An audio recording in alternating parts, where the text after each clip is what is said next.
Speaking of patriotism and being a patriot, we got Chris Pratt in the news here, and for a good reason, because he mocks woke critics of the Terminal List. Now, there's a little bit of backstory here. Chris Pratt's been mocked a lot because he's a Christian, he's someone of faith, and clearly the left, the progressive left, don't like that aspect of him. Furthermore, you put that in combination with him supporting the vets, the troops, and him just being patriotic himself, loving this great nation, just like all of us, he gets backlash from Hollywood. Thankfully, he's one of the few Republicans and conservatives out there, as well as Christians, that aren't necessarily getting blacklisted because the guy just brings in billions of dollars to the town of Hollywood. So thankfully, he's still being out there making blockbuster films, and he's also making blockbuster TV shows here because you got Chris Pratt hitting 1.6 billion minutes on the streaming service Amazon Prime for the TV show Terminal List. We've talked about this show numerous times. We actually showed a video of Jack Carr, the author of the Terminal List, as well as 4 other novels for the James Reese series that just talks about him being a former Navy SEAL, how he developed these stories, that the stories were, yes, written as a book or a novel, but they were always meant to be on the screen.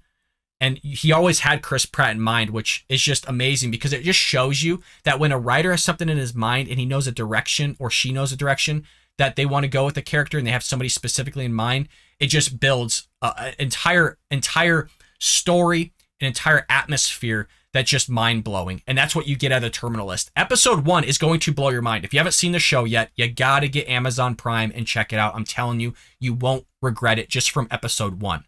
So Chris Pratt has a message for woke reviewers of his new Amazon Prime video project, The Terminal List, which has received negative critic reviews, despite audience being overwhelmingly receptive to the Navy SEAL-focused thriller. I mean, the critics are just shellacking him. We see this all the time. If you looked at the critics score for Maverick, Tom Cruise's film, that made over $1 billion at the box office, compared to the audience score, I mean, the critics don't know what the hell they're talking about. They are so biased. They're so politically left-leaning. It is mind-blowing, and it reflects in their score. And it just shows you, you can look at that score itself, whether it's on the Terminal List or it's on the Tom Cruise movie Maverick, and you can really see the difference in just America in general compared to the progressive left and Democrat Party. I mean, they don't have a clue what people like, which is why their scores reflect one way. Everybody else's reflects something totally different.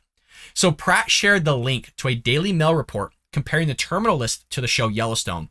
If you don't know Yellowstone, I haven't watched it myself yet. I heard I got to get into it, but I'm hearing great things about that show, which is another critically acclaimed panned drama that audiences love to watch. The title of the article reads, "The New Yellowstone, Chris Pratt's new Navy thriller, The Terminal List, defies woke critics' scathing reviews to shoot up ratings chart with 1.6 billion minutes of streams."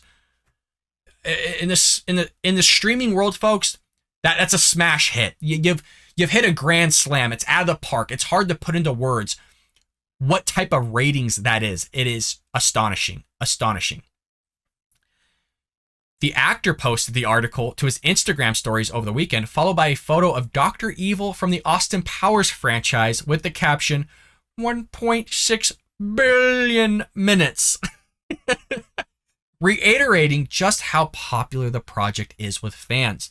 Quote, "The Terminal List follows Pratt depicting Navy SEAL Commander James Reese as he embarks on a mission to find out who killed his platoon and get revenge on them." It's also really more of a psychological thriller too, because you get into the mind of James Reese and you're not quite sure what is real and what isn't. I don't want to spoil it for you all, but man, it is well written. It is a well novel to screen adaptation. Just a fabulous job by everybody that's done the production, both on camera and just behind camera. You have here Rotten Tomatoes reporting an average rating of 40 out of 100 from the critics. But watch the viewers. The viewers was 94 out of 100. Not even close. I mean, the critics versus the views, not even the same ballpark.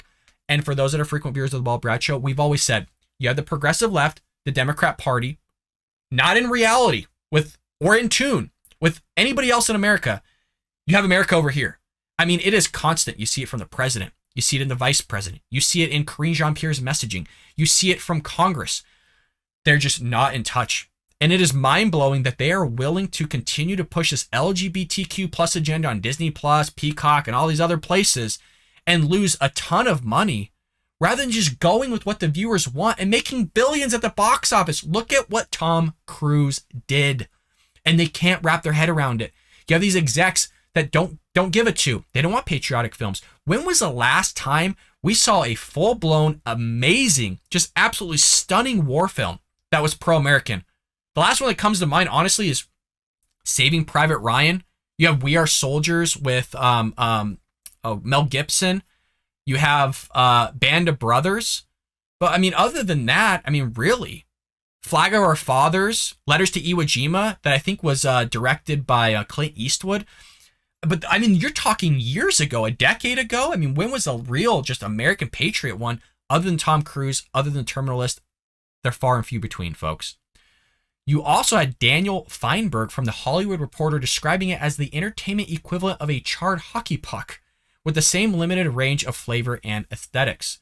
But the audience just don't agree. As a veteran, I appreciate their efforts to make this as realistic as possible, one Rotten Tomatoes reviewer wrote. Several other reviewers said that the show depicted the military as it really was, rather than the typical Hollywood version. That's important because I just read Jack Carr's second novel that comes after here, The Terminal List, which would be novel 1.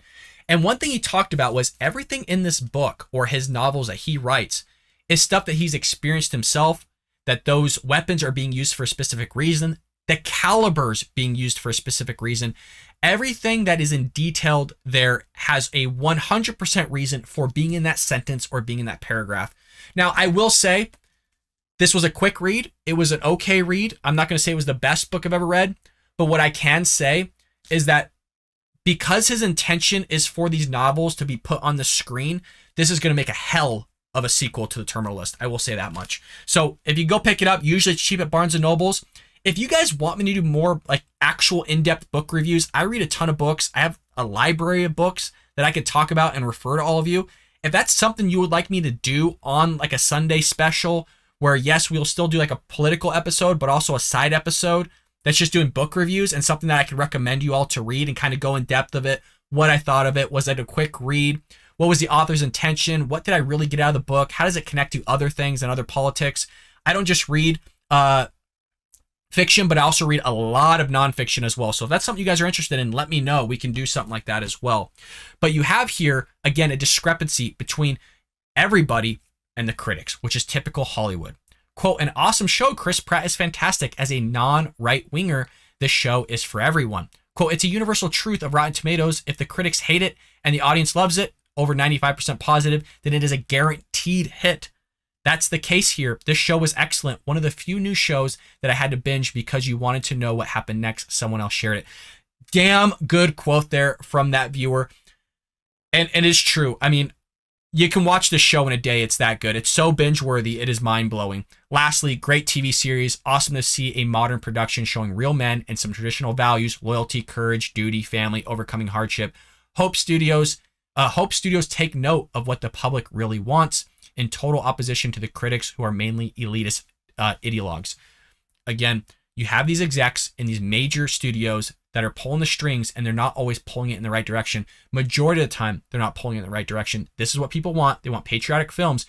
If the Daily Wire does a patriotic war film, you're gonna have a smash hit almost automatically. There is such an appetite for this, and for some reason Hollywood is just not pumping it out, and people are starving for this type of content. So if you haven't seen The Terminal List, go see it on Amazon Prime. If you're not willing to watch it, heck, grab Jack Carr's book. Support a vet, support a Navy SEAL. The guy sacrificed his life for this country. Thank God he's still alive, writing books, doing yeoman's work over there for Amazon Prime and Chris Pratt. I hope you enjoyed that clip from the Bald Brad Show. If you did, make sure to hit that subscribe button so you can stay up to date on all our future content.